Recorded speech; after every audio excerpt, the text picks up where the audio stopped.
Hi everyone, in front of me I've got TOSCIDO X109 and let me share with you how to allow unknown sources on this device.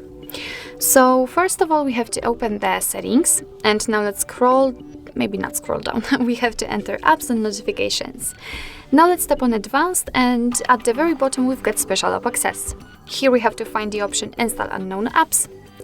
And as you can see, this is the list of apps which are allowed or not allowed, just like in my case, to install some content. And basically all you have to do is to simply tap on the one you'd like to change. So for example, Chrome, and tap on the switcher here. Now we can go back, and as you can see, from now on the Chrome is allowed to install some content. Be aware that you're doing it on your own responsibility because some third-party apps aren't verified by the developer, so you may put your data and basically your whole device at risk. So remember about that. And of course it will work the same with all other apps. You can of course turn off all previously given permissions. Just tap on the app and tap on the switcher again, and after getting back you can see that the Chrome is not allowed to install anything. So actually this is it. This is how to allow unknown sources in your TOSCIDO X109.